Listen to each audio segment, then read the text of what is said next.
Muito bem, bom dia a todos. Bom Podemos dia. começar. Bom dia a todos. Eu acho que já temos os atendis, já puderam entrar.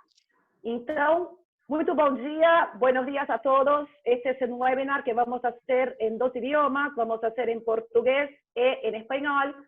Si alguno no entiende alguna parte de los speakers, por favor, manden en las preguntas del chat, que por ahí podemos dar algunas explicaciones. É uma alegria e uma satisfação imensa abrir esse segundo webinar do IASP, que é o Instituto dos Advogados de São Paulo, organizado em parceria com o FACIA, que é o Fórum de Advogados de Comércio Internacional de Argentina. No primeiro webinar, essa que será uma longa e exitosa parceria que nós fizemos com as duas instituições, nós tratamos da polêmica declaração do governo da Argentina sobre a retirada das negociações comerciais externas do Mercosul. Foi um sucesso enorme, tivemos mais de 200 participantes, nos pediram um outro tema e aqui estamos nós hoje para discutir outro assunto polêmico na agenda do comércio internacional, que foi a declaração do diretor da OMC, o Roberto Azevedo, de renunciar à posição um ano antes do final do seu segundo mandato. Nós convidamos para debater as razões e as consequências desse anúncio 4 especialistas em comércio internacional e, mais do que isso, grandes nomes com muita experiência no assunto e até dentro da OMC. Perguntas sobre disputa geopolítica entre China e Estados Unidos, eventuais especulações sobre as razões do anúncio, os candidatos para o próximo cargo, a próxima conferência ministerial do Cazaquistão. Imagino que tudo isso hoje pode ser tema de debate durante esse webinar.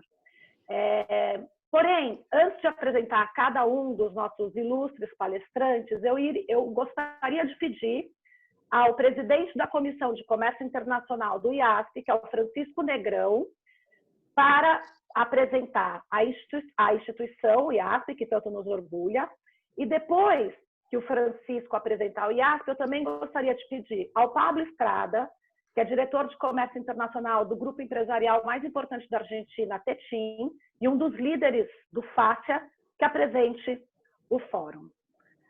Francisco, por favor, eu abro a palavra para você. Obrigada. Obrigado, Carla. Muito bom dia a todos.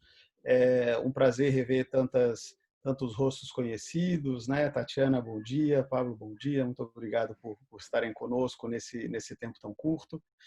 É um prazer continuar com essa série de eventos para discutir temas da atualidade muito relevantes e da atualidade muito dinâmica que envolvem o comércio internacional, né? Como a Carla mencionou, já é o nosso segundo webinar de um tema muito atual, preparado em um espaço de tempo muito curto. Sem mais delongas, eu só queria dar as boas-vindas a todos, em nome do IASP, fundado já em 1874, o IASP, como todos conhecem, o Instituto de Advogados de São Paulo, ele foi criado com o propósito de promover o aprimoramento do estudo e da prática da ciência jurídica. O IASP ele é composto não apenas por advogados, mas também por promotores, magistrados, e tem como uma das suas grandes missões, de fato, sempre debater temas de especial relevância do ponto de vista jurídico que afetam a sociedade como um todo. E é isso que a gente faz aqui. Dou as boas-vindas a todos e passo a palavra para o Paulo. Muchas gracias, Francisco. Bueno, no puedo negar que FACIA está inspirado en la experiencia de nuestros colegas brasileros. FACIA es el Foro de Abogados de Comercio Internacional de Argentina. Es una agrupación que está recientemente creada, tiene un par de años, y la integran profesionales del sector privado, estudios jurídicos y empresas, dedicadas a las cuestiones del comercio exterior, derecho aduanero, defensa comercial externa y negociaciones comerciales internacionales. Y bueno, en esa línea es que estamos trabajando y empezamos a trabajar coordinadamente con el IASP en esta coordinación de webinars, aprovechando la circunstancia, ¿no?, del coronavirus.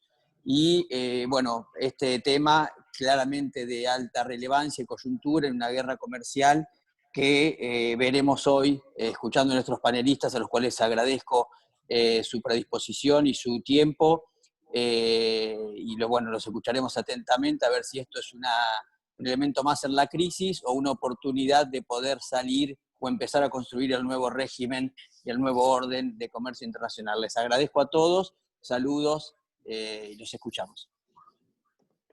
Muchas gracias, Pablo. Es un placer esta parcería de IASI con FACIA. Empecemos entonces el debate. Yo presento la primera speaker, que es Tatiana Prazeres. La presento em português. Primeiro, Tatiana, muito obrigada por ter aceito o nosso convite. Eu vou apresentar você. A Tatiana Prazeres é Senior Fellow na Universidade de Negócios Internacionais e Economia em Pequim. Ela tem uma coluna semanal na Folha de São Paulo, onde escreve sobre China e outros assuntos internacionais.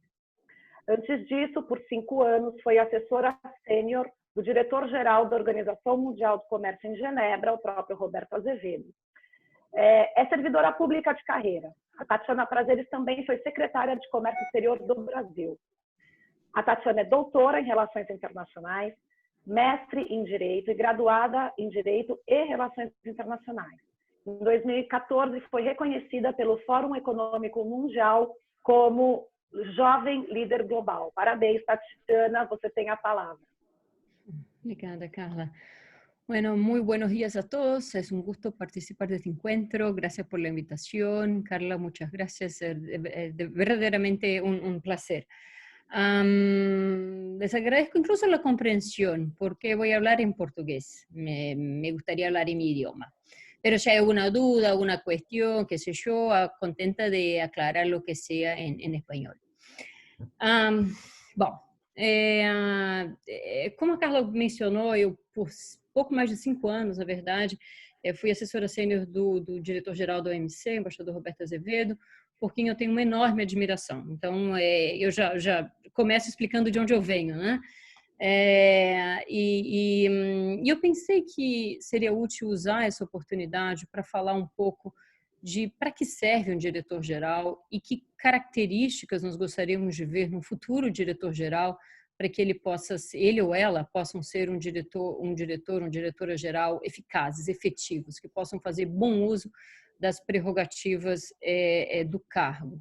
Isso, evidentemente, é fundamental por uma série de motivos. Eu acho que somos todos aqui conhecedores da OMC, mas a verdade é que todo esse mantra de Member-Driven Organization é algo tão enraizado no discurso, na narrativa, tanto dos membros quanto do secretariado, que muitas vezes o papel e as possibilidades do diretor-geral podem ser subestimadas. Essa é a impressão que eu tenho, tendo ficado lá por esses anos todos, e me parece útil aproveitar esse momento para pensar no papel de um diretor-geral, de uma diretora-geral, e explorar um pouco as razões não tão evidentes pelas quais esse é uma função, é um cargo extremamente importante. O que a gente gostaria de ver nesse cargo?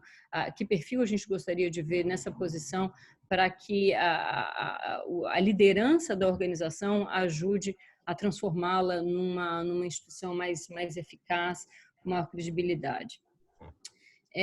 Então, vamos lá. O que eu gostaria de destacar aqui é que, claro, como eu mencionei, o fato de a OMC ser uma organização dirigida pelos membros permite que eles, de alguma maneira, contenham a burocracia, definam parâmetros para a burocracia, mas quando a confiança, e esse é um ponto-chave que eu gostaria de destacar, quando a confiança dos membros em relação ao diretor-geral, há muito espaço para um diretor-geral propor, para um diretor-geral ser ambicioso, ser bold, ser corajoso, ser criativo e efetivamente fazer uma diferença para a organização. Claro, os desafios são enormes, eu tenho certeza de que a gente vai falar disso aqui, 164 membros, tensões geopolíticas, crise econômica, impasse no órgão de apelação. Isso tudo faz que não sejam pequenos desafios para um próximo diretor-geral da OMC, isso faz com que seja difícil ser um líder efetivo, eficaz na Organização Mundial do Comércio. Mas, e aí eu gostaria então de explorar um pouco o que eu vinha sinalizando. Com confiança dos membros, há muito que um diretor-geral, que uma diretora-geral possa fazer para facilitar o trabalho da organização. E aí é um trabalho que se dá especialmente nos bastidores e que com frequência não é visto e tende a ser subestimado. Eu lembro, por exemplo, nos preparativos para acordo de facilitação de comércio, em algum momento em que os membros sentiam que, de fato, havia uma possibilidade de que o acordo fosse concluído, o diretor-geral marcou os confessionários, os confessionals, né? Então, eram reuniões de 15 minutos em que todos os membros que tinham interesse em conversar com o diretor-geral tinham oportunidade de fazê-lo. E por 15 minutos, eu sentei muitas daquelas reuniões, e em 15 minutos, o que o embaixador ali dizia, basicamente, é o que ele não podia dizer na sala maior, né? Ele dizia, enfim, ele falava sobre quais eram seus red lines efetivos, o que era aquilo que ele realmente precisava ter no acordo para que ele pudesse aceitar, concordar com o acordo. O embaixador poderia facilmente revelar coisas do tipo, olha, na sala grande eu vou dizer que isso aqui é o máximo que eu posso fazer. Mas se eu conseguir o que eu gostaria na parte X do acordo, aqui na parte Y eu posso fazer um pouco mais, entende? Ou alguém diz para o diretor-geral, olha, não vou largar o osso até o fim, mas para que você saiba, para sua informação, na hora que isso acontecer, eu vou poder demonstrar flexibilidade aqui. Então, o que eu estou dizendo na sala, na reunião grande, de que isso é impossível para mim, na verdade, não é. Então, aquela sequência de reuniões, de alguma maneira, permitiu que o diretor-geral, claro, por ver as cartas que os demais membros não mostravam para os outros, né, permitiu que ele começasse a identificar pontos de convergência que não eram evidentes para quem sentava nas reuniões grandes, né? E, claro, a confiança aí é uma palavra-chave, né? Então, digamos, e claro, e vocês conhecem a história do Acordo de Facilitação de Comércio, o acordo foi aberto para Bali, havia uma série de colchetes, e os membros pediram que o diretor-geral apresentasse a sua melhor avaliação daquilo que poderia ser aceito por todos, né? E aí eu me lembro quando o diretor-geral se reuniu com um grupo pequeno de pessoas, do secretariado, para decidir, olha, aqui eu vou fazer assim, aqui eu vou fazer assado, aqui eu acho que isso passa. Decisões muito difíceis, decisões importantes para a credibilidade do diretor-geral, que se propusesse algo que não pudesse ser aceito pelos demais, digamos, teria sua credibilidade afetada. Se alguma das partes achasse que o acordo, que a proposta dele era fantástica, claramente ele não teria feito um bom trabalho de, como ele diz, deixar todos os membros igualmente insatisfeitos com o acordo. Então, toda essa questão de equilíbrio pela qual ele prezou, também partia do fato de que ele tinha a confiança dos membros e o conhecimento técnico necessário para fazer os julgamentos corretos, o conhecimento político necessário para não atravessar a linha para ninguém, né? Então, esse trabalho que um diretor-geral, eu digo, competente, né, com a confiança das partes, e disposto realmente, comprometido com o multilateralismo, disposto a colocar a energia necessária para fazer essas peças encaixarem, é um trabalho que realmente tem um potencial incrível para a organização, uma organização que, claro, como a gente sabe, opera na base do consenso e que requer um esforço brutal para encontrar esses espaços de convergência.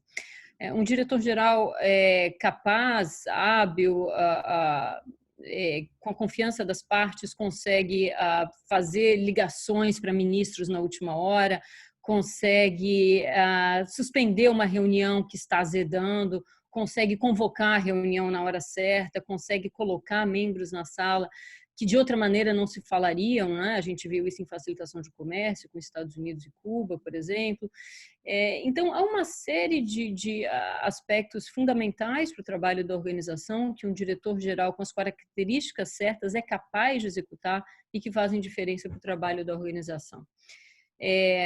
A ideia de member-driven, eu acho que às vezes ofusca ou nos impede de perceber o potencial da função, né? O potencial do rol. Claro, não faz milagre, né? Porque circunstâncias internacionais são dadas, evidentemente coisas estão muito além do alcance de um diretor-geral, isso é evidente, mas um diretor-geral que tem um nível considerável de confiança dos membros, que seja capaz de entender as questões técnicas e políticas a ponto de conseguir propor sugestões, propor ideias, construir pontes, apresentar solução para problemas é algo que é muito importante.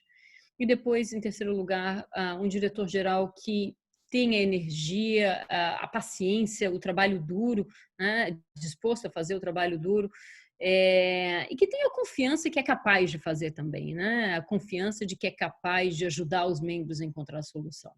É algo que é importante, eu diria, como terceira característica.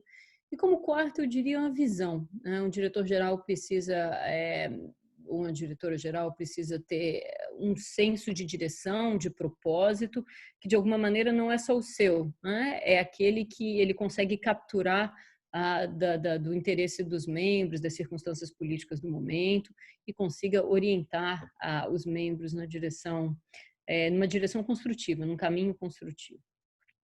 Eu espero que o próximo diretor e diretora-geral da OMC tenha essas características, né? Começando com a confiança, mas depois conhecimento técnico e político, depois determinação, a vontade, o comprometimento com a causa do multilateralismo, em último lugar, a visão, ou talvez em primeiro lugar, uma visão. Sem isso, sem um desses elementos, qualquer pessoa não estará à altura do cargo, ou seja, não fará bom uso das atribuições que o cargo permite e que, de novo, não são evidentes para quem não está no dia a dia da organização e, principalmente, quem não conhece os bastidores do trabalho da organização. Eu acho que com isso eu encerro aqui essas considerações iniciais. Eu acho que tem alguns riscos importantes pela frente, né? E eu tenho certeza que a gente vai tratar disso aqui. Um deles, eu diria, o risco de haver um impasse na escolha do próximo diretor-geral e o que isso pode significar para a organização, exatamente pelo que eu falei, ou seja, se é uma função que pode contribuir tanto para a organização, a ausência de um líder nesse momento, de uma líder nesse momento, pode ter um efeito especialmente danoso para o sistema. Mas com isso, eu paro por aqui, gostaria de agradecer novamente o convite e, claro, ansiosa por ouvi-los e poder conversar um pouco mais sobre esses assuntos. Muito obrigada, Tatiana. Muito bom ter essa visão interna, né, e detalhista das características necessárias para um diretor-geral. Realmente, o Roberto Azevedo, ele fez história na OMC. Eu acho que é sabido que o Acordo de Facilitação de Comércio é praticamente um filho que o Roberto deixou aí na OMC para todos. Antes de passar a palavra ao Augusto Vecchio, que eu vou apresentar, eu gostaria de dar ciência a todos que nós temos na audiência Vitor do Prado e Vera Tortensen. Dispensa apresentações, são dois grandíssimos especialistas na matéria e conhecedores do sistema multilateral de comércio. Vera Tortensen é uma professora que praticamente desenvolveu a área de comércio internacional no Brasil e que todos nós aprendemos muito com ela. Então, não só dar ciência da Vera e do Vitor, autoridades de comércio exterior do Brasil, Fernando Alcaraz também está na audiência. Então, quando essas pessoas forem entrando, eu faço questão de dar ciência para a Vera Tortensen e para o Vitor do Prado, depois de falarem todos os participantes, nós vamos dar 2 a 3 minutos para que eles possam fazer algumas considerações também, porque eu tenho certeza que isso vai contribuir muito para o debate, porque eles conhecem muito da matéria. Muy bien.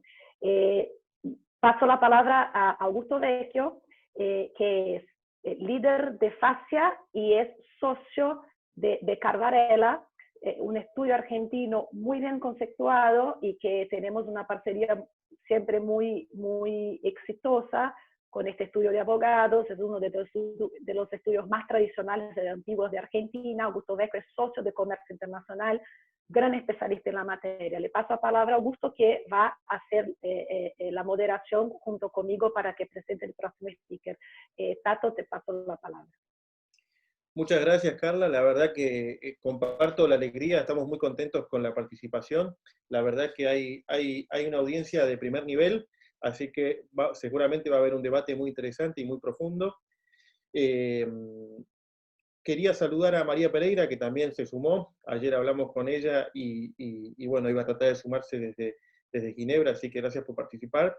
No digo más nombres porque hay muchos amigos entre la audiencia y bueno, no quiero olvidarme de alguno. Como decías, ahora le pasamos la palabra a Claudia Orozco.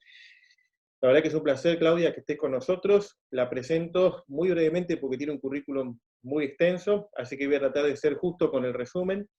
Claudia es colombiana, es abogada especialista en Derecho de la OMC con más de 20 años de experiencia. Ella, desde el año 2000, está radicada en Bruselas, tuvo su paso por Ginebra, donde se desempeñó como asesora en la misión permanente de Colombia en la Organización Mundial de Comercio, y actualmente, desde Bruselas, presta asesoramiento a empresas, asociaciones industriales, gremiales, y ha servido como panelista y árbitro en 17 casos, en 17 paneles o más de la OMC. Claudia, gracias de nuevo y te paso la palabra.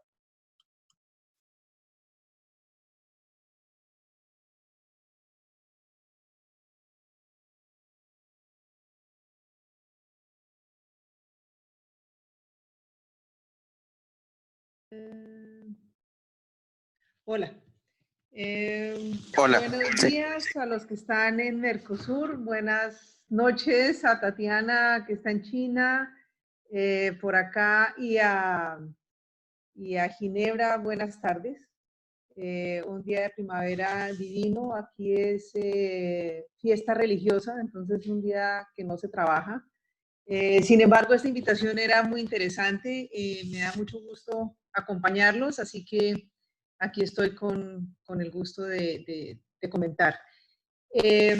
Gracias por la invitación. En realidad, fui delegada en la OMC y por lo tanto fui colega cuando todos éramos chiquitos de Roberto Acevedo. Él era de la misión de Brasil, yo era de la misión de Colombia, y en ese contexto fue la primera vez que compartimos profesionalmente.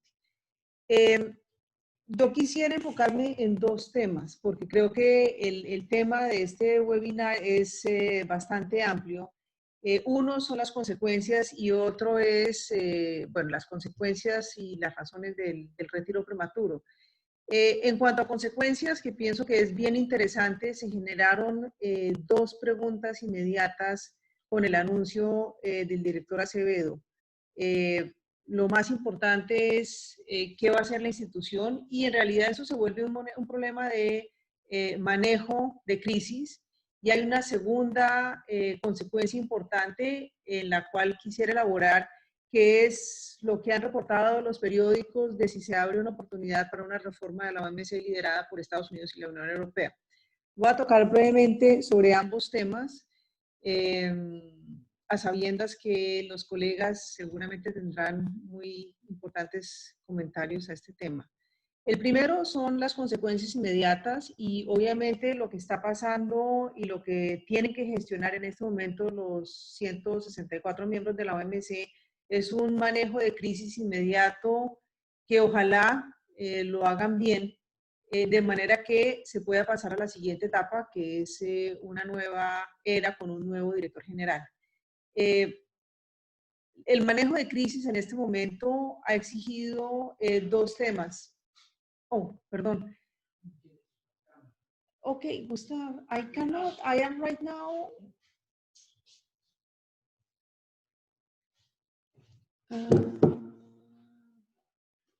Hola, creo que algo pasó con la cámara, pero no estoy segura.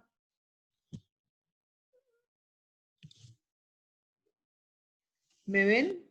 Ahora sí. Hola, gracias.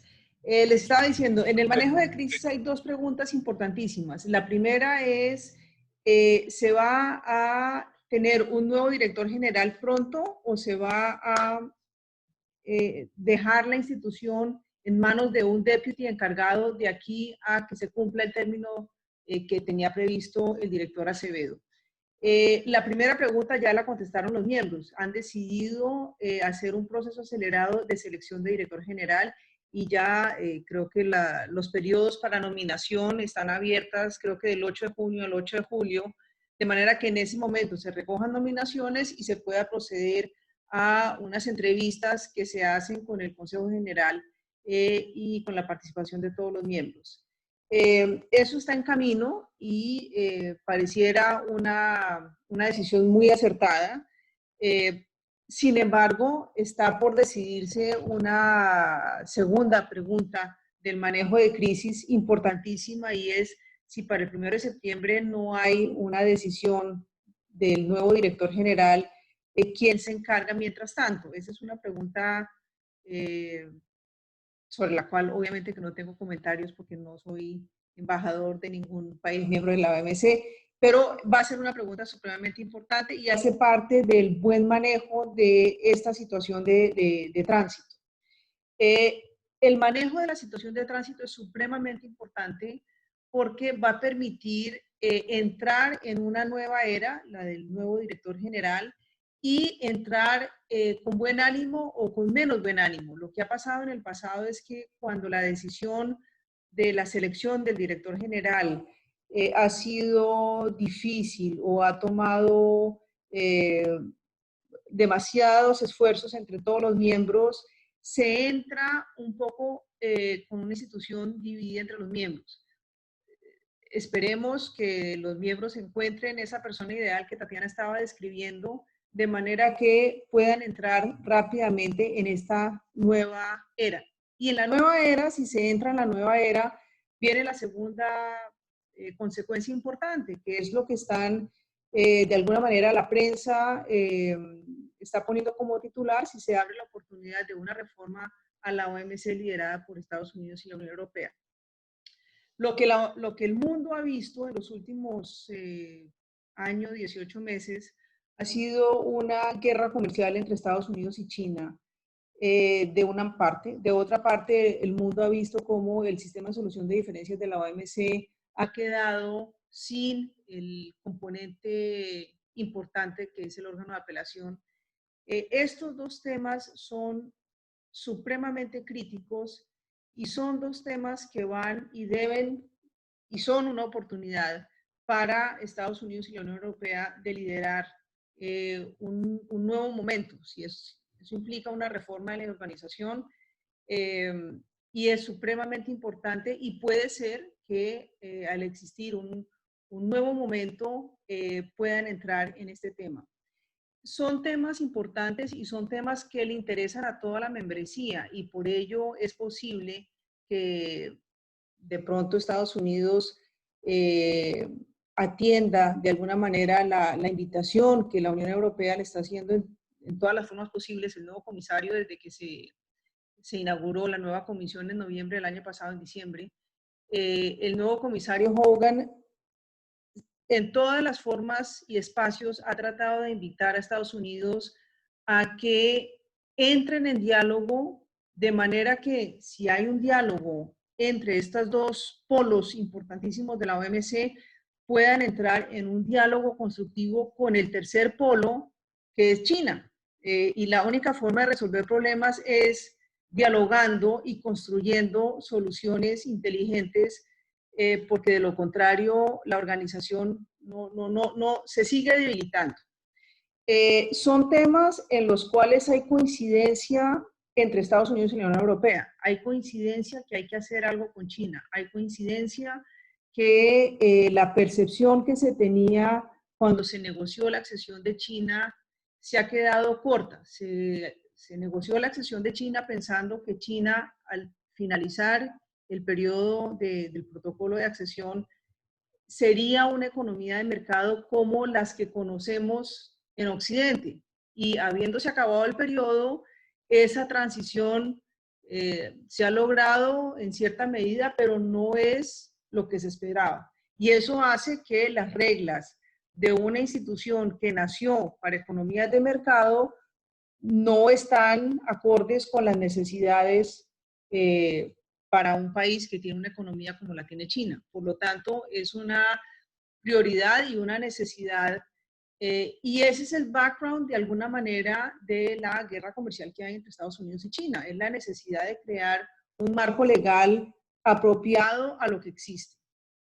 Ahí habría una posibilidad para ese diálogo o ese liderazgo que podrían adelantar Estados Unidos y la Unión Europea, y que tiene que ver, obviamente, con el acuerdo de subsidios, tiene que ver con todas las reglas sobre transparencia, tiene que ver con la clasificación o autoclasificación de los países en desarrollo como país en desarrollo. Ese es un tema, un nicho supremamente importante donde podrían liderar porque tienen intereses similares. Otro nicho supremamente importante que podrían liderar porque de alguna manera los intereses son similares es un sistema de solución de diferencias completo y que vuelva a ser completo porque tenga un órgano de apelación. Pero ello abre la importante capítulo que es encontrar un órgano de apelación que vuelva a ser lo que fue el órgano de apelación al inicio de la OMC, donde de alguna manera había un órgano de apelación más restringido de lo que hubo al final, y sobre eso pues necesitaríamos un webinar de muchas horas para poder entrar en los temas del órgano de apelación. Pero lo cierto es que un sistema de comercio con unos acuerdos e instrumentos legales de la cobertura que tienen los acuerdos de la OMC, necesariamente tienen que tener un sistema de enforcement, que es el sistema de solución de diferencias. Y el sistema de solución de diferencias, pues es un sistema que tiene que ser eficiente, que debe ser mandatorio, porque el ámbito legal de los instrumentos legales es demasiado. Entonces se necesita que sea mandatorio, y se diseñó para la OMC un sistema de apelación, el cual no hay en los acuerdos de libre comercio, pero en la medida en que en el entendimiento y solución de diferencias se tiene con apelación, pues hay dos etapas y hay que recuperar ese sistema porque es un pilar complementario fundamental.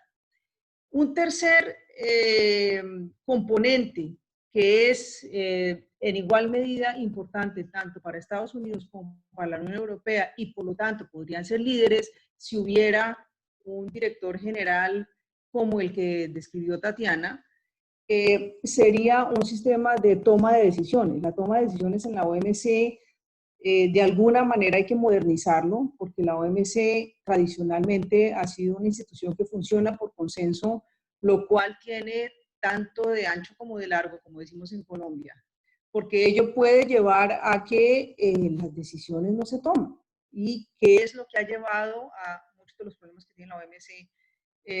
Entonces, en algún momento, ese es un tema importante y que seguramente puede ser de interés de ambas, Estados Unidos y Unión Europea, de manera que puedan liderar una reforma. No sé si esto es lo que tienen en mente los que hacen los titulares de prensa, pero desde un punto de vista de un observador objetivo y distante como soy yo, esos son temas que se ven, que pueden ser temas que pueden liderar dos pilares como son Estados Unidos y la Unión Europea, y que son necesarios para el beneficio de la organización y son necesarios para el beneficio de todos los miembros de la organización. Creo que ahí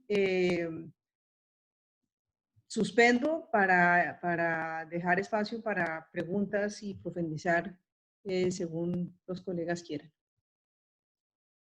Muchas gracias, Claudia, muy interesante. Seguramente puede haber preguntas. Le paso la palabra a Carla Junqueira. Muchas gracias, Claudia. Muy buena visión. Ya para no tomar más el tiempo, para escuchar los demás palestrantes, yo quiero presentar a Pablo Dentes para que sigas con las presentaciones. Pablo, agradezco la invitación con short notice. Muchas gracias por aceptar. O Pablo Dentes é especialista em comércio internacional com muita experiência em representar governos soberanos perante o órgão de solução de controvérsias da OMC. Pablo é um dos poucos advogados do mundo que representou com sucesso membros da OMC em todas as etapas dos procedimentos de solução de controvérsias, inclusive atuando como consultor principal em sustentações orais perante painel e órgão de apelação da OMC. Antes de ingressar como sócio no Baker McKenzie de Genebra, o Pablo foi sócio do Steptoe & Johnson, em Washington, e diretor jurídico no secretariado do órgão de apelação da OMC. O Pablo é formado em Direito pela Universidade de São Paulo, tem mestrado em Finanças e Gestão de Riscos pela Faculdade de Economia e Administração da Universidade de São Paulo, LLM, em Direito Internacional pela Universidade de Miami, é palestrante e escritor frequente nas áreas de Direito da OMC e é professor adjunto da Faculdade de Direito da Universidade de Miami. Pablo, muito obrigada por aceitar o convite. Passo a palavra para você. Obrigado a você, Carlinha. Boa tarde, bom dia, boa noite para a Tati em Beijing. É um prazer estar falando com vocês e um prazer enorme estar vendo tantos amigos, colegas, clientes, ex-colegas na lista de participantes do webinar. Então, é uma satisfação muito grande estar tendo essa conversa com todos vocês. Eu vou falar, obviamente, o disclaimer óbvio, eu não represento, estou falando na minha capacidade individual e as minhas opiniões aqui não representam as opiniões do Baker McKenzie. Olha, nesses 7 minutos que me alocaram, eu vou tentar fazer um panorama geral de como viemos até aqui, para onde estamos e onde vamos, se é que isso é possível. Olha, eu acho que daqui a 50 anos, gente, a gente vai olhar para trás e vai ver, vai entender a renúncia do Roberto, a renúncia prematura do Roberto, como o final do multilateralismo, entre aspas, clássico dos anos 90, que emergiu do consenso de Washington.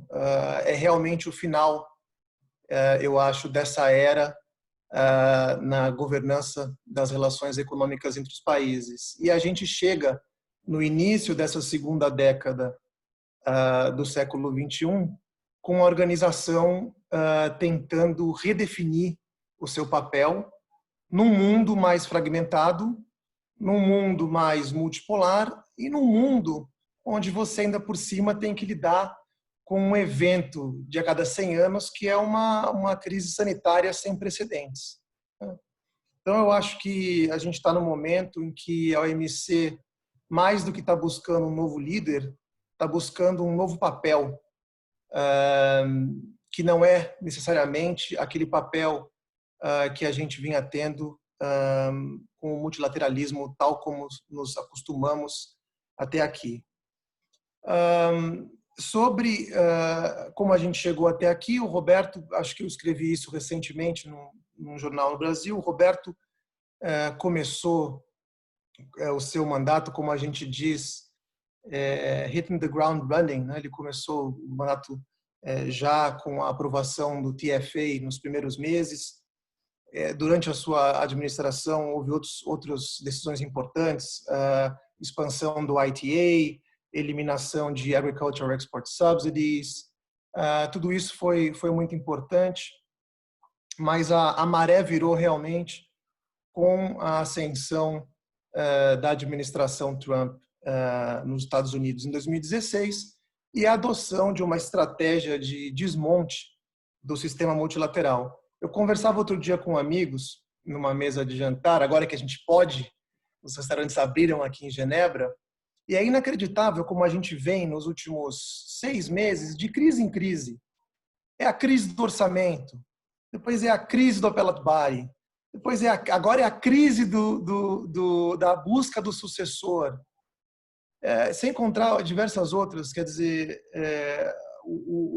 a administração Trump veio com uma estratégia de realmente tentar diminuir a relevância da OMC.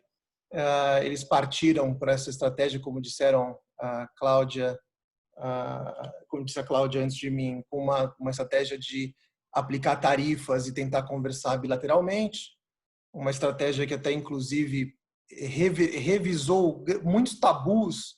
Nós todos nessa ligação somos uma geração que o artigo 21 era um tabu e do GATT jamais ia ser invocado por ninguém ia cometer a loucura de invocar. E a administração Trump chegando com uma estratégia realmente bastante disruptiva do sistema e conseguiu, em grande medida, o seu intento. Eu acho que a renúncia do Roberto é um reconhecimento de que, nesse atual momento, não havia muito mais o que se fazer. Ainda que faça muito sentido a questão das negociações, do processo de seleção não ter overlap com as negociações para se chegar a MC12 no Cazaquistão, talvez isso poderia ter sido feito de uma maneira um pouco mais costurada. Chamou um pouco a atenção a maneira como foi feito unilateralmente. E no momento onde você tinha a organização lidando com a pandemia, sem consenso sobre se tem reunião via Zoom ou sobre outra plataforma virtual, se vai voltar a funcionar ou não vai. E agora aqui estamos, numa situação em que, na última reunião do General Council, e o Vitor, que está, acho que nos ouvindo, pode até comentar depois a respeito, tentou se lançar um processo de seleção de imediato. O chairman Walker reportou aos membros que tinha recebido uma objeção e um pedido de se dilatar o processo, o início do processo por 2 semanas. Então agora a gente vai ter de 8 de junho próximo a 8 de julho para os países apresentarem os seus candidatos.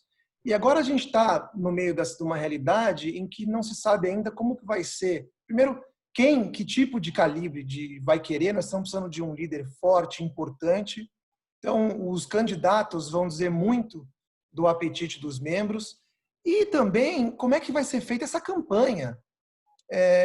Eu me lembro que quando o Roberto lançou a candidatura dele, no final do prazo final, lá em 2012, dezembro de 12, quando chegou em 13, o governo brasileiro ofereceu um avião para ele, uma equipe. Ele fez capital shuttling, ele foi pessoalmente de capital em capital fazer o lobby dele, a campanha dele. Quer dizer, agora temos essa dúvida até como vai ser feita a campanha no momento em que a gente está buscando, a organização está buscando um novo líder. Mas o fato é que hoje nós temos um risco de alagate estar tudo meio que temporário. A gente pode ter possivelmente um diretor-geral temporário, se não se consegue apontar um até setembro. Nós teremos um mecanismo de apelação temporário enquanto não se resolve a objeção dos Estados Unidos ao reappointment do Appellate Body. E aí uma organização que, como eu disse antes, vai estar tentando se redefinir o seu papel na governança das relações econômicas. Talvez uma organização que tenha mais uma geometria variável, negociações bilaterais, plurilaterais, coalizões de coalition of willing, etc. Vamos ver o que vem por aí. Aqui em Genebra estamos todos ansiosos e apreensivos. Eu passo a bola para quem, Carla? Para você de volta? Obrigada, Pablo. Muito interessante essa questão da campanha, né? A campanha agora, como é que faz campanha? Por Zoom, né? Eu vou passar a palavra de novo para o Augusto Vecchio apresentar o Marcel, e eu deixo uma pulguinha atrás da tua orelha, Pablo, para falar depois e pensar se esse desmonte do multilateralismo pelos Estados Unidos, não Trump, porque isso vinha antes do Trump, isso já estava acontecendo com o Obama, se tem a ver com zeroing. Mas fica a pulga atrás da orelha e eu passo a palavra para o Augusto Vecchio. Tato. Gracias, Carla. Gracias, Pablo. Muy interesante. Ahora vamos al último speaker. Marcel Vaillant es uruguayo, es doctor en economía, es profesor titular de la Cátedra de Comercio Internacional de la Universidad de República en Uruguay. También es profesor invitado en distintas facultades y universidades de Latinoamérica.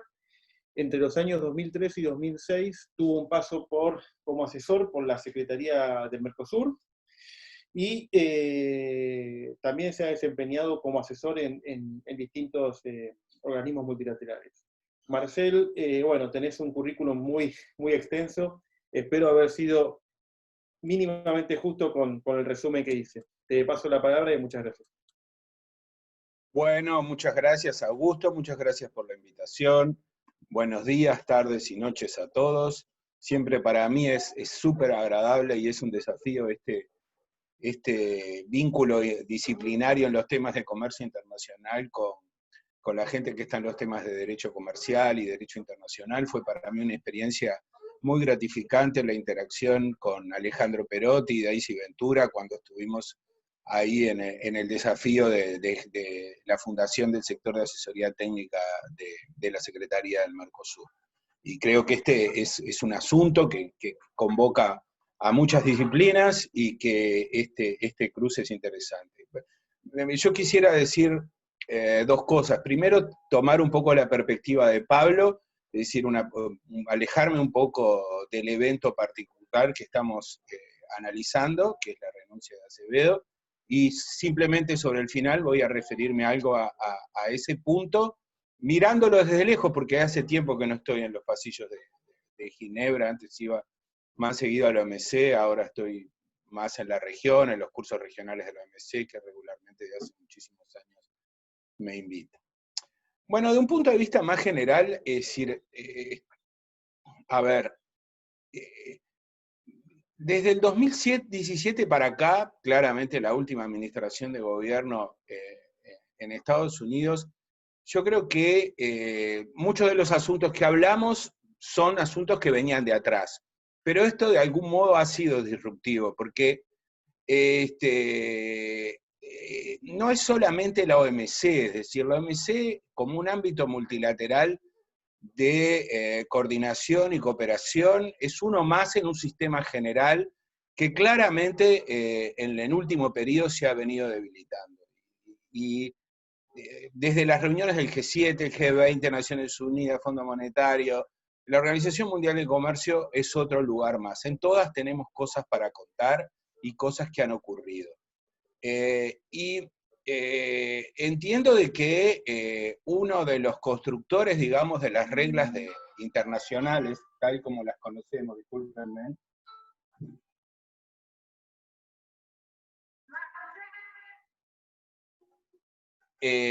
tal como las conocemos, desde la posguerra para acá ha sido Estados Unidos. Sin duda, el liderazgo que ha tenido, discúlpenme, me están llamando de Argentina. Y no es de trabajo, es mi nieto que quiere hablar conmigo. Discúlpenme. Les decía que Estados Unidos ha sido un constructor fundamental, y han habido distintas administraciones de gobierno que cada una han tenido, no sé, ubiquémonos en Bush padre, Clinton 1, Clinton 2, Bush 1, Bush 2, Obama 1, Obama 2. En materia de política comercial, Estados Unidos ha tenido distintas matices, orientaciones, pero básicamente lo que ha hecho es lo mismo. Ahora hubo una disrupción.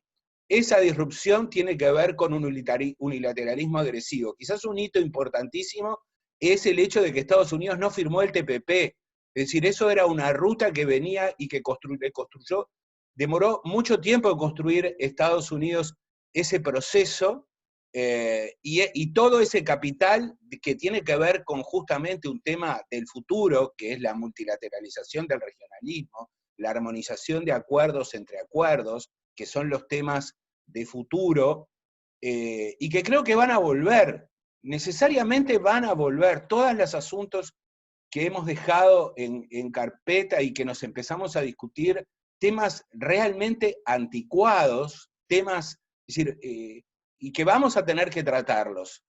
No digo que porque sean anticuados no sean pertinentes, pero hablar de restricciones a las exportaciones, de nuevo incentivos a las exportaciones, reversión proteccionista, todo lo que va a traer justamente esta recesión, son cosas que van a ocurrir y que van a pasar. Van a ocurrir y van a pasar, ¿por qué? Porque el mundo tiene dos grandes fuentes del crecimiento de la actividad económica, que es el crecimiento de la productividad, que es el comercio y el progreso técnico. Esos fundamentos no van a cambiar, y los países para recuperarse van a tener que volver a esas estrategias, y los incentivos que van a tener las economías distintas en las distintas regiones en el mundo para volver a situarse van a tener que ver con la capacidad de mover estas palancas. Esto me parece como que es fundamental. Y es, de algún modo, fíjense en qué contradictorio, que en momentos en donde tenemos enormes oportunidades vinculadas con el proceso de globalización, y quizás lo que estamos viviendo ahora es un ejemplo, en donde las tecnologías nos ponen a disponibilidad un conjunto de instrumentos, y van a venir otros, porque hay revoluciones tecnológicas por delante que solamente tienen que ver con la profundización de la integración planetaria. Y la pandemia también es un ejemplo en donde la salida de ella tiene que ver con la cooperación y con más multilateralismo y con más instituciones cooperantes. Sin embargo, en contradicción con eso, estamos discutiendo sobre la fragmentación, sobre la debilidad de los ámbitos multilaterales. Fíjense en que en materia de cambios tecnológicos, en los temas comerciales, en los temas de facilitación, en bienes, pero también en temas de servicios, las posibilidades de armonización regulatoria, de control de la información, de mejora de los mecanismos de facilitación, de profundización del comercio, son gigantescas. Tenemos herramientas que antes no teníamos, ¿no? Esas herramientas lo que permiten es un mundo que camina en la ruta de seguir convirtiendo al comercio en una fuente de crecimiento como lo fue en el pasado. Sin embargo, en contraste con eso, estamos discutiendo cosas y estamos gestionando problemas que de alguna manera, en términos multilaterales, pensábamos que estaban resueltos. Dicho esto, y volviendo un poco a el punto sobre propiamente el evento de lo que ocurrió, en este contexto, un evento tan inusual como la renuncia de un director general de la OMC, parecería como que no es algo tan llamativo, porque en definitiva es una manifestación más de un deterioro y de una erosión que ya se venía anunciando. Como decía Pablo, veníamos de crisis en crisis, que unas van sustituyendo a las otras, y creo que Acevedo de algún modo creo que nos dejó, leí con bastante detenimiento la carta de renuncia, una reflexión en términos de cuál es el sentido o cuál es el mensaje que quiere darle al sistema multilateral con su renuncia. En principio yo creo que claramente él entiende de que este proceso debe ser anterior a el proceso de la elección al director general, debería hacerse este año, que eso deje tiempo adecuado para la preparatoria de la ministerial del año próximo, que se pospuso, que esas dos cosas deben estar desacopladas. Y creo que me parece como que, es decir, acá se ha hablado de reforma, la verdad que yo creo que tienen que ocurrir ciertos eventos políticos a nivel global, a nivel internacional, y creo que este año es un año importante en esos términos, en términos de qué información va a generarse, para poder despejar alguna de las incertidumbres respecto a los rumbos futuros. Porque, a ver, yo entiendo de que esta es una etapa más bien de control de daños y de transición. Yo no veo un momento de establecer mecanismos de reforma profunda en el contexto de una recesión mundial, de un desplome del comercio internacional como va a ocurrir este año, de eventuales reversiones proteccionistas como hemos visto en el pasado, que aunque sean parciales y circunstanciales va a haber que gestionar. Es decir, para mí estos años, y el que viene, es una etapa más bien de transición y de control de daños. Es muy difícil en este contexto, y aparte también tiene que ver mucho con qué es lo que va a ocurrir con la administración de gobierno en Estados Unidos, ¿no? no creo que los asuntos de Ginebra puedan abstraerse del ritmo político global y de las orientaciones de política comercial que adoptan los países. Insisto, hay, por ejemplo, un asunto fundamental sobre el cual se había empezado a hacer algunas cosas, no sé si este año finalmente se concretó, que creo que es una agenda de futuro, que tiene que ver con el hecho de la ligazón entre las reglas multilaterales y lo que está ocurriendo a nivel de los acuerdos comerciales regionales y de los acuerdos de comercio preferenciales, que han sido un escenario fundamental de ejercicio, digamos, del comercio y de establecimiento de reglas que han ido cambiando, y que a nivel multilateral se hizo un gran avance, pero ese gran avance es como el gran insumo o la gran materia prima para seguir haciendo otras cosas, que es el tema de la transparencia, ¿no? Hoy tenemos unos mecanismos de información y de transparencia sobre los acuerdos comerciales regionales, y esos insumos se hicieron, digamos, con el objetivo de continuar y desarrollar un proceso que definitivamente hoy está lejos de poder progresarse en esa dirección, porque como decía, la realidad nos entrega la gestión de un montón de asuntos que entendíamos que que ya habíamos resuelto y que se volvieron a convertir en temas de actualidad, es decir, instrumentos ya negociados, y después el hecho también del montón de cosas que ocurrieron por afuera de las reglas del multilateralismo y sin que el sistema multilateral pudiera hacer nada, manifestando su gran debilidad. Entonces, insisto, creo que estamos en un momento de debilidad global en términos multilaterales, y al mismo tiempo, en forma contradictoria, los desafíos lo que necesitan es más multilateralismo, más plurilateralismo, más cooperación, y no vamos a salir de ninguna de estas cosas aplicando los otros tipos de políticas. Lo único que vamos a hacer es simplemente que ese periodo de transición sea más largo o más corto.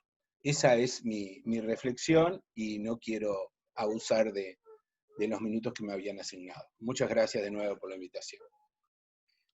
Muchas gracias, Marcel. Seguramente después va a haber varios comentarios.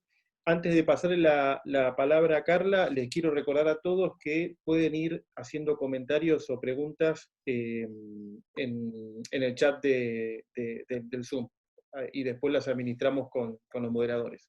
Le paso la palabra a Carla, gracias. Muchas gracias, Augusto. Antes de passar as perguntas dos participantes, nós gostaríamos de pedir à professora Vera Tortensen, que nos honrou com a sua presença aqui no nosso webinar, para contar sua visão do que está acontecendo. Eu acho que a professora ela dispensa introduções, mas para quem não conhece, a professora Vera é uma das maiores especialistas do Brasil na Organização Mundial do Comércio. Sei, Carla. Nossa mentora de todos nós, mentora de todas nós. Pronto. Professora. Carla, vamos lá, 2 minutinhos. Primeiro, obrigado pelo convite. Eu acho que a graça do digital é isso, né? Eu estava calmamente acompanhando, eu, os meus cachorros aqui, pum. Carla chamou, a gente entra. Pronto. O tema especial tenho acompanhado com preocupação. Acho que o Roberto saiu numa hora perfeita. Eu acho que ele marca, sim, como o Rubens falou, que a história vai ser diferente. Eu acho que o multilateralismo, como nós entendemos, como foi, né, Cláudia, tantos anos juntas, o que acontece? Eu acho que ele se não está morto, não existe mais. A pergunta é, o comércio internacional vai continuar com montes de problemas. A questão é, como é que fica o marco regulatório? Eu estou trabalhando muito com os acordos preferenciais, muito, tá? E você, gente, os Estados Unidos não parou, ele fez o NAFTA 2, né? A União Europeia não está parada, ela está continuando. Então, vamos lá. A OMC entra realmente, eu acho que em crise. Carla, você tem toda a razão. A crise começou no dia que fecharam a rodada do Uruguai. O embaixador Lampreia adorava falar isso, que na reunião, na véspera do final da negociação, os negociadores japoneses saíram crentes que Ziro estava morto e os Estados Unidos saíram da negociação sabendo que o Ziro podia ser continuado. Quem viveu Genebra percebeu que isso foi realmente aquela feridinha, aquele cancrozinho que cresceu. Bom, eu acho que a OMC, eu concordo com vocês, vai ficar num estado de crise por muito mais tempo, mas, de novo, quem acompanha o comércio internacional tem muito que estudar, não tem nada que entrar em desespero. Vai ser uma época extremamente conturbada. Se você começa a comparar os acordos baseados nos Estados Unidos e União Europeia, cada vez mais eles se distanciam. Então, e aí tem uma nova história, que é como é o modelo que a China vai fazer.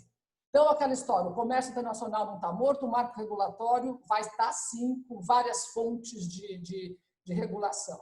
O outro ponto importante, eu acho que a OMC, se voltar um dia a nascer, ela não vai nascer mais baseada em tratados. Hoje é absolutamente impossível você negociar tratados com 140, 150, 180 países. E aí o modelo, eu acho que é um modelo muito mais, vai ser um modelo muito mais à la OCDE do que modelo de OMC. Tratados, órgão de apelação, quer dizer, eu acho que vai ser tudo na base do guidelines, vai ser tudo na base do peer pressure, e eu acho que é um pouco por aí que o comércio internacional vai andar. O comércio nacional não está morto, a OMC está em crise, mas certamente, para nós que gostamos de comércio, vão ser anos muito emocionantes. Porque E outra coisa, a OMC estava velha, ela tinha que ter negociado 5 anos depois que acabou a rodada Uruguai, e nada aconteceu. E aí o que aconteceu?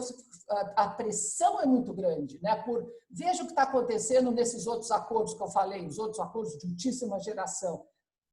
Tem um monte tem padrão de sustentabilidade, padrão trabalhista, tem um montão de coisa digital, corrupção, tem tudo. Quer dizer, tudo isso já está no comércio, só que está em fóruns diferentes, que são os acordos, e que eu acho que o modelo, vamos dizer assim, da OMC tem que mudar para alguma coisa muito mais soft, muito mais a OCDE. Tá?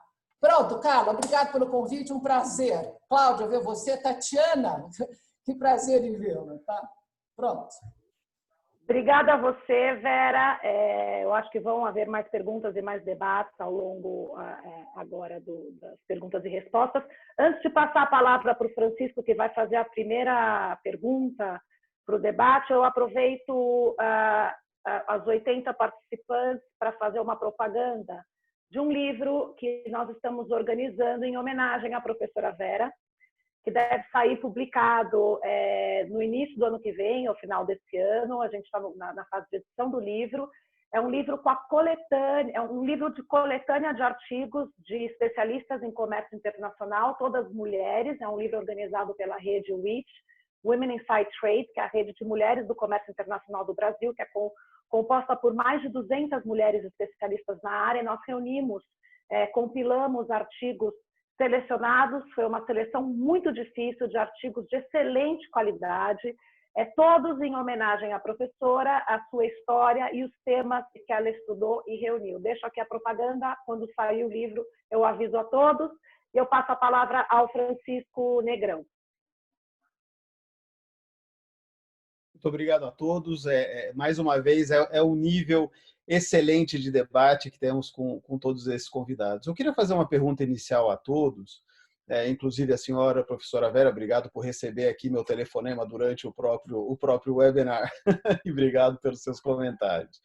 Mas eu queria fazer uma pergunta de bola de cristal para todos os participantes. Eu queria que todos vocês sacassem a sua bola de cristal e respondessem o seguinte: o que vocês acham, qual vocês acham que vai ser o perfil do novo diretor-geral, considerando também o histórico de atuação dos Estados Unidos perante a OMC e a influência que os Estados Unidos podem ter nessa eleição. Passo a palavra para o Alejandro Perotti para que modere esta primera pregunta inicial. Bueno, muy buenos días a todos. Gracias, Francisco. Gracias a los palestrantes que se han sumado. Realmente ha sido un webinar de altísimo nivel y el problema que tenemos ahora es cómo superar este nivel de webinar. Pero bueno, podemos pasar la palabra de manera inversa como han utilizado la oratoria. Así que primero responderá Marcel, luego le pediría a Pablo que dé su orientación. Vamos a poner a la profesora Vera en el medio.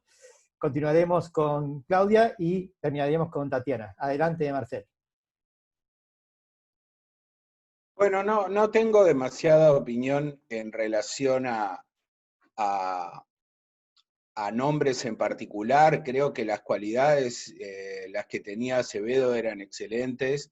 De nuevo, creo que el nombre tiene que ver mucho con el contexto, y el contexto para mí es un contexto básicamente de pensar de que esa institucionalidad reformada, pero la vamos a necesitar, y por lo tanto tiene que ser alguien que sea capaz de articular un periodo de transición, que es lo que yo observo que va a ser, con el objetivo de control de daños, de tratar de mantener lo que es más importante mantener, y entiendo también que en algún sentido va a haber hay alguna condicionalidad, me dirán los siguientes, en términos de rotación geográfica respecto al candidato. No sé si eso ya está establecido, pero seguramente que sea alguien no sé si del continente africano o el continente asiático, y eso de algún modo también establece restricciones, pero no tendría más comentarios para hacer sobre esa pregunta.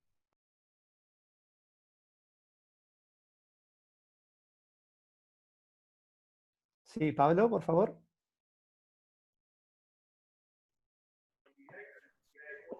Olha, eu não arrisco o palpite. Assuma riscos, Pablo, assuma riscos. Eu não arrisco o palpite, Alejandro. Eu acho que, se eu fosse apostar, eu acho que vai ser um europeu, ou uma europeia, né? Talvez uma mulher europeia. A minha candidata a essa altura seria a Madame Lagarde, mas ela já tem problemas suficientes tocando o Banco Central Europeu. Mas já se fala em Arantia, já se fala em um monte de gente, muita especulação. Enfim. A Mina, a minha candidata é a Mina. Lembra da Mina, que foi embaixadora do Quênia? Pois é, ela tá sendo falada, também li a respeito dela. Mas precisa, olha, a essa altura, precisamos ver quem está disposto a assumir o abacaxi. Com isso, on this high note, eu vou passar a palavra para o próximo. Sí, por favor, professora Vera. Deixa eu usar a minha... Eu gostaria que o Vitor falasse. Vocês permitem que o Vitor entre? Ele já estou aqui conversando com ele, ele tem que falar um pouquinho agora. Vamos lá, vamos usar a tecnologia. Pronto. Bueno, vamos a hacer los ajustes logísticos para que entre Víctor y damos un minuto a profesora Vera para que nos dé su orientación. No fundo, eu acho que, de novo, eu acho que vai ser um processo dificílimo. Acho que uma mulher, naturalmente, essa pressão também existe, também é um lado que é importante responder, mas a minha sensação é que esse processo não vai acabar já, e a probabilidade de uma pessoa também entrar e a organização... a organização fossilizou, se não arrebenta ela um pouco. E, veja, eu vivi o começo da rodada no Uruguai. Lembra? Cláudia, lembra? 400 e tantos acordos de restrição voluntária, 301 sendo usada. Quer dizer, nós já vivemos isso. Quer dizer, a crise tem que ser, acho que maior ainda, para você ter uma nova OMC. Pronto, estou vendo já o Vitor e eu acho que vamos passar a palavra para o Vitor. Cadê o Vitor? Ainda não ligou. Está ligando. Bueno, não acho que vai ser um processo fácil. Não vai ser e vai continuar. E aí os acordos preferenciais vão ficar muito mais fragmentados e em conflito. Já estão em conflito. Pronto. Muchas gracias. Muchas gracias, Vera. Antes de dar la palabra a Víctor, vamos a escuchar a Claudia. Claudia.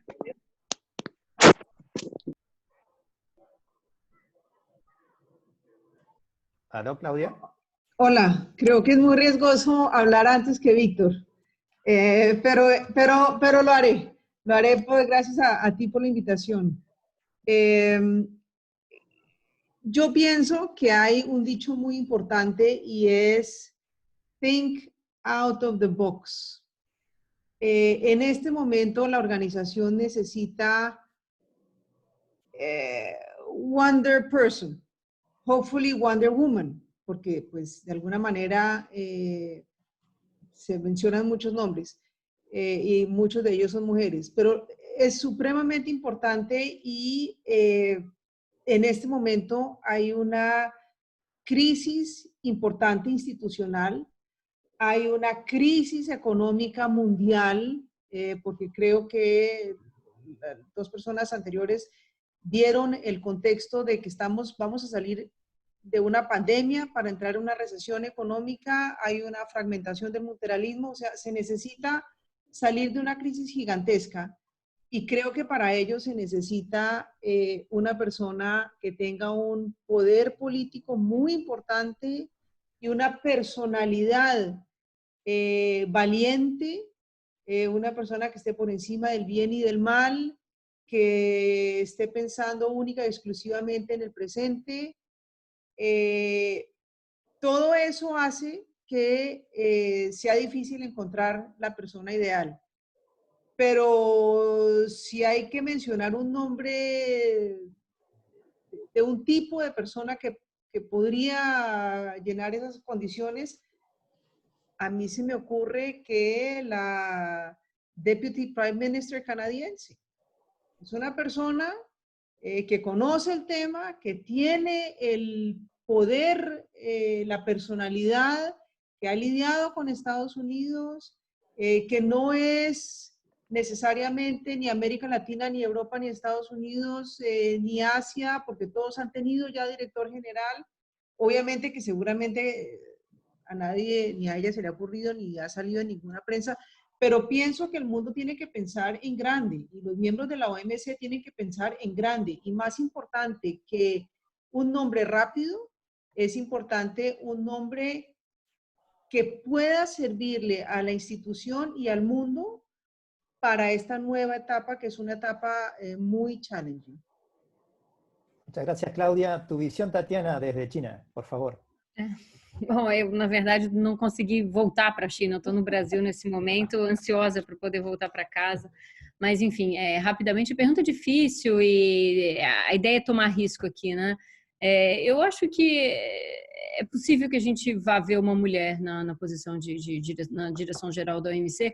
O que eu acho é que a renúncia inesperada do Roberto Azevedo acabou complicando os planos de muitas mulheres ou de muitas pessoas que tinham interesse na organização, né? E esses prazos super achatados. Vitor, boa sorte com a sua tarefa difícil aí de ajudar esse negócio a resultar, né, numa boa seleção para a organização.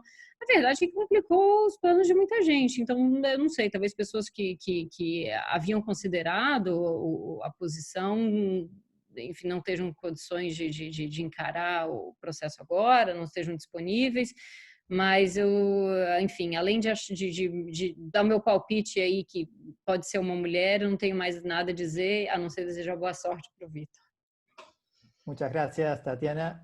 Víctor Prado, un placer recibirte en este webinar y por favor nos honrarías con tu par de minutos para darnos tu perspectiva. Muchísimas gracias. Un placer estar acá con tantos amigos. Algumas brevíssimas considerações, tomando um pouco de altura. Essa pandemia, evidentemente, significou uma certa aceleração da história. Várias tendências que nós já vínhamos observando, de repente, se aceleraram, não é? E a renúncia do Roberto parece se coadunar com essa aceleração. Ou seja, as coisas que talvez iriam acontecer no ano que vem, ou daqui a 2 anos, começaram a acontecer já. Curioso esse fenômeno. Eu queria concordar com a Vera que a organização, de uma certa maneira, ficou um pouco ossificada. A organização precisa de flexibilidade, a organização precisa se adaptar, evidentemente, a um novo contexto geopolítico, a um novo contexto geoeconômico. Tudo isso é evidente e, para isso, é preciso flexibilidade. Interessante também ouvir os amigos falarem sobre o órgão de apelação. Vamos voltar a ter um sistema de solução de controvérsias como o que tínhamos. A minha avaliação é que isso vai ser muito difícil. Quem pensa que a OMC e o órgão de apelação e todo o sistema daqui a 5, 10 anos vai ser exatamente o que era há 5, 10 anos atrás, eu acho que está sonhando. Não vai ser assim. Vai ser algo muito diferente.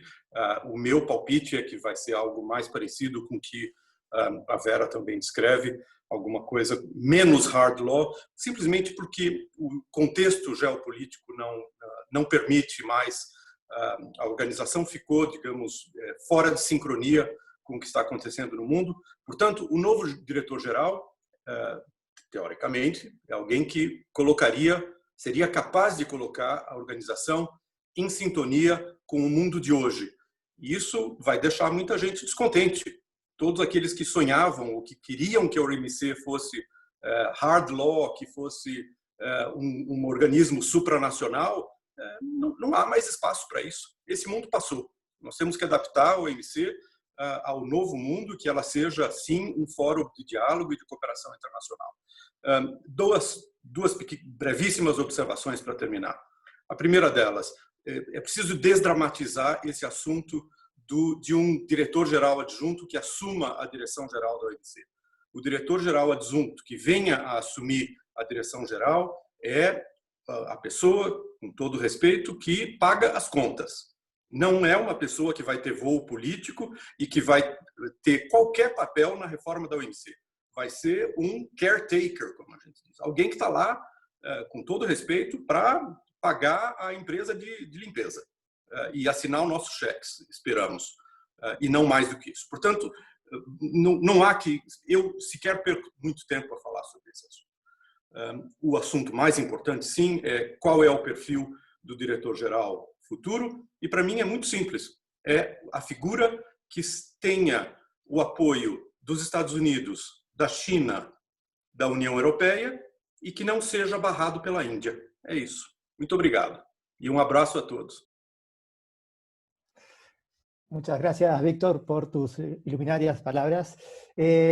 Voy a usar de mi rol de moderador, voy a hacer una pregunta para Pablo. La pregunta, Pablo, es, obviamente esta crisis de la OMC parece, en términos de naipes, va a necesitar un barajar y dar de nuevo las cartas. Entonces, la pregunta sería, post-pandemia, porque tenemos que tener en cuenta que el mundo también cambiará después de la pandemia. Si tuvieras que aconsejar, ¿cuáles serían las 3 reformas más importantes que debería hacer la OMC? Y la segunda pregunta es para Marcel. La pregunta es, Marcel, si crees que esta crisis en la OMC va a acelerar o al contrario, quitarle velocidad a la aprobación del acuerdo Unión Europea-Mercosur. Pablo.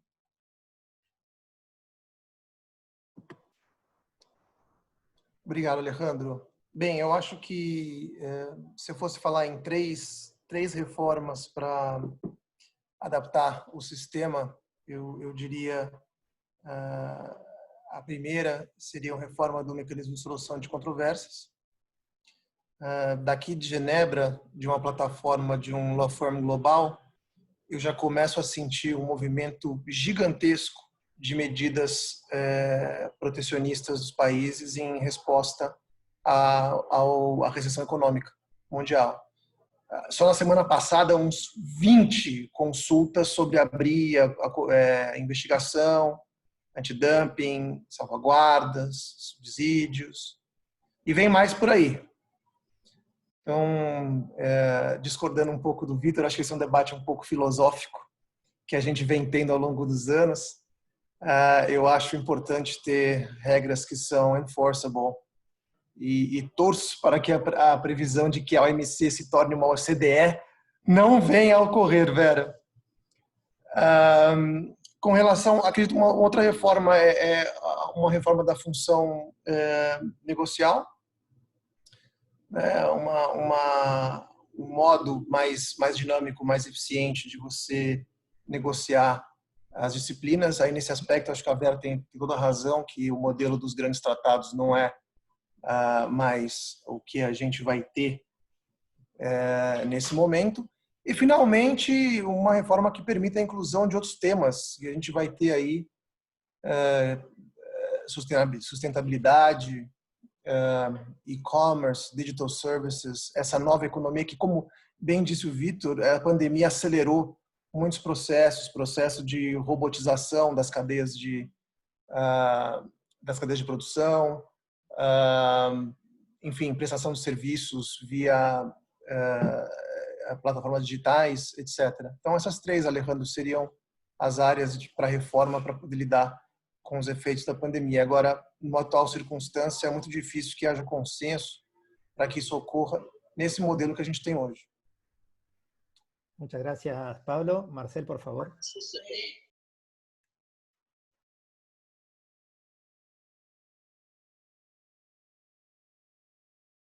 Marcel, ¿estás sin audio? Un primer comentario sobre el tema de la reversión proteccionista es que hay una suerte de asimetría entre producir doméstico no fragmentado y producir global, ¿no? En ese cambio, digamos, en el cambio inverso, de producir global a producir doméstico, digamos, de acortar las cadenas, de el reshoring, digamos, regresar a la producción cerca de los mercados. Porque mientras el primer movimiento tiene el incentivo de las ganancias del comercio y las ganancias de la fragmentación de la producción, porque todo cambio tiene un costo de ajuste. El primer movimiento tiene el incentivo de pagar ese costo de ajuste en función de una ganancia que compensa más que ese costo. El cambio en el sentido contrario tiene el hecho de que tiene el costo de ajuste de la reorganización de la producción, pero además no tiene un incentivo adicional, una zanahoria por delante, que es las ganancias del comercio, sino que tiene como correlato una pérdida de productividad por la desespecialización. Entonces yo creo que ese va a ser el freno de que estamos hablando sobre los cambios que van a tener. Yo creo que estamos en un momento transitorio, que no, el tema es cuánto dure la transición, si va a ser una L, una U, una B, cómo va a ser la recuperación, pero no va a haber recuperación de la economía internacional sin un crecimiento del comercio. Y el despacho de las reglas de crecimiento del comercio, yo creo que el ámbito de los acuerdos comerciales regionales y preferenciales, como decía Vera, es un ámbito muy importante, muy intenso, que no ha frenado, en donde se sigue estructurando comercio y se siguen estructurando reglas sobre bases nación más favorecida, es decir, muchas de las cosas que se están acordando, los países no pueden acordarlas y cambiar sobre bases preferenciales como hacen con un arancel. Cuando cambian en la dirección de la exigencia de ciertos acuerdos, sobre todo los acuerdos más ambiciosos, los hacen sobre bases nación más favorecidas, y esto me sirve como pie para el tema Unión Europea-Mercosur. El Mercosur va a cambiar en algunas direcciones, y ese acuerdo se llega a suscribir, en relación preferencial con la Unión Europea, pero también va a tener que hacer otro tipo de cambios que tienen un impacto general en la apertura de los países del bloque.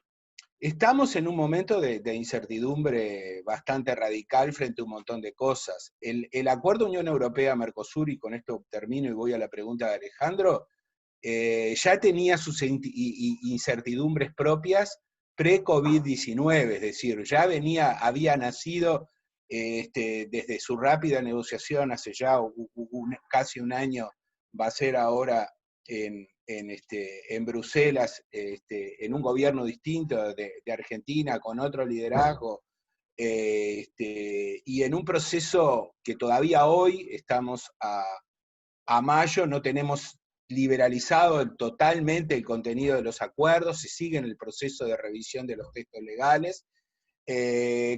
La verdad es que existen muchos motivos para pensar de que esto se puede seguir dilatando en un acuerdo que demoró, lo que todos sabemos que demoró en negociarse. Yo creo que las posibilidades que tiene es la de aumentar la flexibilidad, la de seguir la ruta de las posibilidades de bilateralizarlo, o por lo menos para el proceso de ratificación, algo de lo que la Unión Europea ya hizo con los países andinos, y que eso de alguna manera vaya generando los incentivos al resto de los países del Mercosur de ir firmando, siempre y cuando obviamente la Unión Europea esté en la voluntad de hacerlo, digo, lo cual tampoco está totalmente despejado. Entonces, creo que es un hito importante para el Mercosur, sería muy, muy positivo de que ese acuerdo se ratificara, por las consecuencias que tendría en el relacionamiento dentro del bloque, por las consecuencias que tendría también en términos multilaterales del bloque con el mundo, y de alguna manera el ejemplo ilustra de cómo en este contexto el escenario importante y que no se ha frenado y distinto es el ámbito de los acuerdos comerciales regionales, no solo los bilaterales, sino estos más complejos, estilo Unión Europea-Mercosur, en donde hay dos bloques involucrados. Muchas gracias, Marcel. Me había pedido la palabra Tatiana, por favor. Bueno, muitas graças, Alejandro. Eu não resisto a fazer um comentário rápido. A gente falou aqui do risco da OMC se transformar numa OCDE, mas há um outro risco também da OMC se transformar numa UNCTAD. Então, eu acho que eu sinto ali a professora Vera nodding, eu acho que as pessoas precisam se perguntar sobre isso também. E aí, eu retomo uma frase do Pablo, da qual eu gostei muito. Mais do que um novo líder, a OMC precisa de um novo papel. Né? Qual é a OMC do futuro? E isso é algo que me angustia. Né? Eu sinto falta, neste momento, no mundo, de um núcleo de interesses comuns que una os países e que permita que tenham uma visão a respeito do que seria essa nova OMC. Não discriminação não é, né? Claramente há interesse ali de vários em discriminar. Liberalização comercial também não é mais, né? Não se fala mais em liberalização. O que é esse objetivo, esse núcleo comum de interesses que possa permitir que a OMC seja revitalizada? Né? Veja, há visões muito diferentes sobre qual o papel do comércio no desenvolvimento, qual é o papel da política comercial, como política comercial se relaciona com outras políticas públicas, como se relaciona com segurança nacional, como a gente falou, como se relaciona com saúde pública, né? Eu acho que há uma convergência de visões entre a União Europeia e Estados Unidos a respeito de algumas reformas na OMC, como a Cláudia mencionou. A questão é como trazer a China para essa equação, porque o que une Estados Unidos e União Europeia nesse momento é uma agenda anti-China, né? E naturalmente não há uma reforma na OMC que não inclua a China. A minha angústia aqui a OMC busca um novo papel, qual é esse núcleo de interesses comuns que permitirá que ela não seja uma UNCTAD, nem uma OCDE, ou talvez seja, não sei. Mas qual é a OMC do futuro depende de qual é esse núcleo de interesses comuns. Obrigada, Alejandro. Muchas gracias, Tatiana. Paso la palabra a Pablo Estrada. Pablo. Sí, creo que retomando un poco los comentarios de Vera, también los de Pablo y demás, cuando dice la OMC comenzó su crisis cuando culminó la ronda de Uruguay, tenemos que pensar que la Organización Mundial de Comercio viene de un sistema provisorio de posguerra y quizás hoy estamos viendo el fin de lo que se intentó ser un sistema más permanente. Ahora, se llega a este punto por un hecho no menor, que quizás fue el catalizador de todo esto, que fue la irrupción de China, que no podemos negar, y pasar a ser miembro de la Organización Mundial de Comercio, y concomitantemente la elección de Trump en Estados Unidos, que hay nuevas elecciones a fin de año, y eso podría dar nuevos 4 años de catalización de este proceso, donde si uno mira lo que dice Wilbur Ross, el secretario de Comercio, diciendo la OMC tiene que ser recíproca, no puede ser un país en desarrollo como China o como la India, o sea, le está pegando a los conceptos core de la OMC, incluso el Most Favored Nation. Y no sé si vieron el op-ed de Lighthizer del domingo, donde dice retraer el manufacturing a Estados Unidos. Entonces, en este contexto, en un contexto donde hay elecciones americanas, un discurso muy de fragmentación, donde no se le ve la utilidad en Estados Unidos a la Organización Mundial de Comercio, ¿cómo ven los panelistas que esto pueda continuar con el retraer manufacturing y China, y qué peso le damos a las elecciones americanas y si esto va a poder frenar? O sea, como ha venido haciendo de frenar la designación de los miembros del órgano de apelación, si obviamente va a frenar también el director general y cualquier otro proceso, porque lo está usando Estados Unidos para ganar en leverage, ¿no? Esto es abierto a los 4 panelistas y después iríamos cerrando el webinar por el tiempo. Gracias.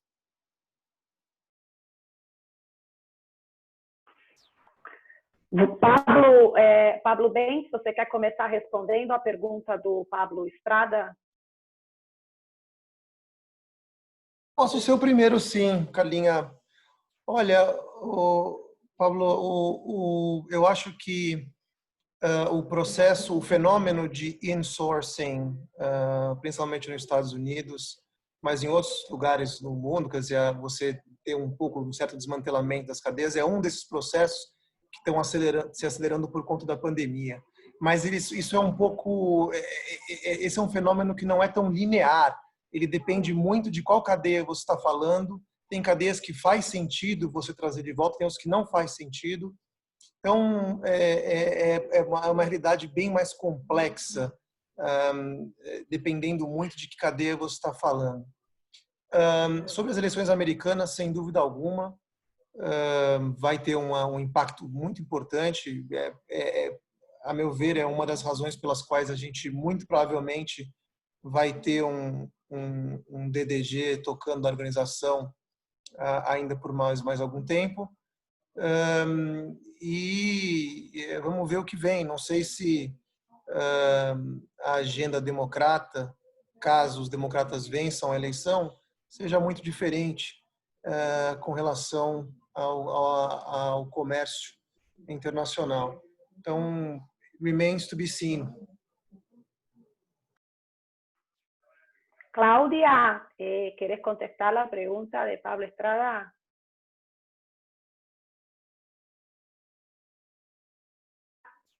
Estás en mudo. Estás en mudo. Ahí Hola. va. Evidentemente la pregunta de Pablo es la pregunta del millón. Sin embargo, y puede pasar cualquier cosa, y desde ese punto de vista, la renuncia del director Acevedo en este momento es dramática, porque hubiera sido ideal en enero, cuando haya pasado las elecciones. En este momento hay un factor agravante y es que todavía no han pasado las elecciones de Estados Unidos. Sin embargo, otra realidad muy importante es que el mundo está saliendo de una pandemia, hay un riesgo enorme de una recesión económica y el sector privado en últimas pone presión en Washington. Y en últimas, la salida de la recesión requiere incremento en el comercio. Y eso es algo que seguramente va a hacer que Estados Unidos sea la administración Trump hasta enero, que haya otra administración, o sea una administración Trump renovada con un nuevo mandato. El contexto de la OMC sigue siendo vital para la recuperación de las economías. Y en ese contexto sigue siendo vital un diálogo constructivo con los principales miembros, especialmente con China.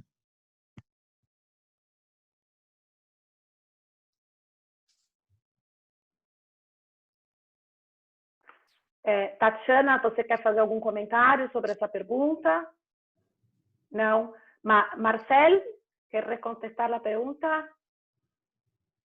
Bueno, creo que me refería a eso varias veces. Yo creo que todos los incentivos y la senda del cambio tecnológico va en el sentido de que la fragmentación de la producción a escala de la economía mundial va a continuar, quizás cambie sus formas, y creo que ese cambio de formas en cierta medida le genera oportunidades a la región. En el tema de cadenas hoy se está hablando de 2 conceptos, resiliencia y robusticidad, frente a eventos de este estilo. En términos de resiliencia, la capacidad que tienen las cadenas de una vez que terminan las condiciones estas de lockdown que tenemos, volver a poder funcionar, y robusticidad en términos de ser capaces de, frente a eventos de este estilo, seguir funcionando.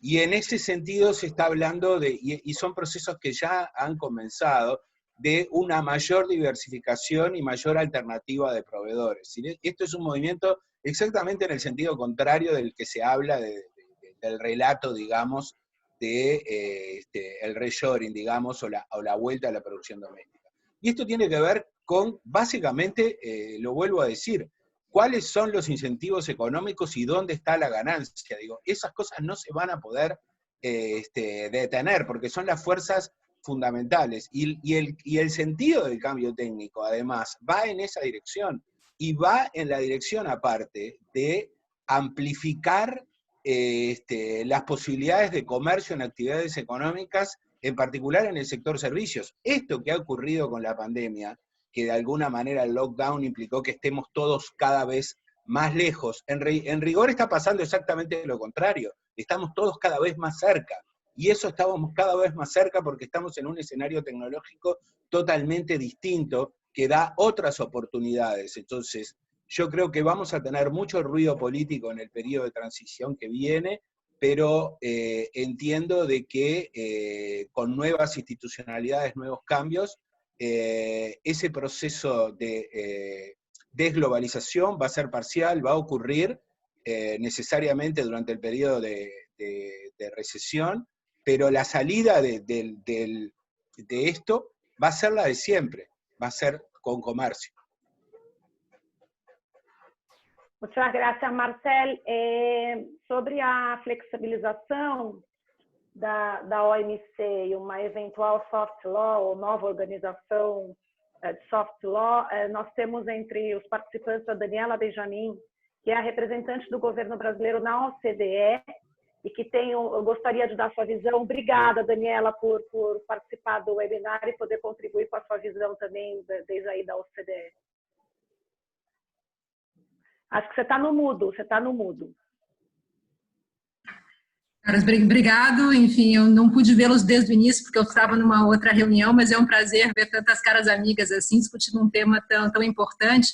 Na verdade, eu peguei uma parte da discussão em que justamente essa discussão sobre cadeias, sobre a disrupção nas cadeias de suprimento, comércio internacional, comércio regional. Essa é uma discussão que tem ocorrido muito aqui, justamente, num certo sentido, isso pegou todo mundo de surpresa, enfim, falando muito agora em renacionalização de cadeias, como você assegura o suprimento que foi afetado em casos de novas crises, e obviamente tem um impacto sobre, enfim, o comércio internacional, movimentos protecionistas. Então tem havido uma certa preocupação em tentar diferenciar as duas coisas e você ver exatamente como você conseguir essa preocupação com a segurança do suprimento, com a ideia de que, justamente como foi dito pelo Marcel há pouco, a saída estará no comércio.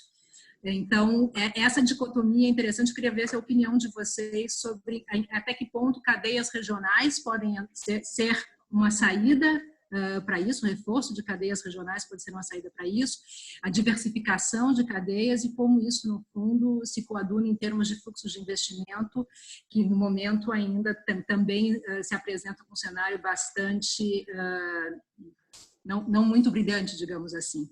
Então, enfim, essa é um pouco uma das discussões que vai estar em jogo. Como é que você conseguir a ideia de ênfase no comércio internacional, e, enfim, e a questão dessa maior preocupação, e você escuta diariamente aqui essa preocupação, e, obviamente, a situação na OMC, que sempre é onde você quiser, as discussões sobre subsídios, regras, enfim, acabam também tendo aí, vai ter um impacto adicional também sobre o sistema de regras. Obrigada. Obrigada, Daniela. Nós temos só 3 minutos para terminar a nossa sala de Zoom. Tem perguntas ainda que ficaram pendentes e, infelizmente, a gente não vai conseguir responder a todas. Foi um webinar excelente, com especialistas que se juntaram sem a gente nem imaginar que poderiam se juntar, que puderam falar. Eu acho que a gente tem espaço para uma segunda discussão sobre esse mesmo assunto. Nós vamos ter que encerrar. Eu gostaria de agradecer imensamente os palestrantes que aceitaram o convite. Gostaria de agradecer aos líderes do Fórum de Advogados de Comércio Internacional de Argentina, Pablo Estrada, Alejandro Perotti, Augusto Vecchio de Becar Varela. Gostaria de agradecer a Cláudio Orozco, Tatiana Prazeres, Marcel, Pablo Beira, Vera Tortes, Vitor do Prado, Daniela Benjamin, todas as pessoas que puderam fazer parte, contribuir com o nosso debate. Agradeço ao Francisco, que é o presidente da Comissão de Comércio Internacional do Instituto dos Advogados de São Paulo, pelo apoio, Becar Varela e CJA Trade, que foram os escritórios que patrocinaram o evento. E cerramos por aqui. Agradeço a todos e até uma próxima vez. Até mais. Bravo. Muchas gracias. Saludos. Muchas Gracias a todos. Saludos. Gracias. Saludos, Vera. Saludos, Víctor. Saludos. Chao, muchas Gusto. gracias a todos. Hasta luego. Después, aviso parroquial, seguramente se va a subir la grabación del webinar a YouTube, así que los que se perdieron alguna parte o requieran verlo nuevamente, lo van a poder encontrar en el link que le enviamos a Brevedad. Bueno, que estén bien. Chao. Gracias. También. Un gusto. Chao. Muchas gracias a todos. Gracias, Pablo. Gusto. De nada, Claudia.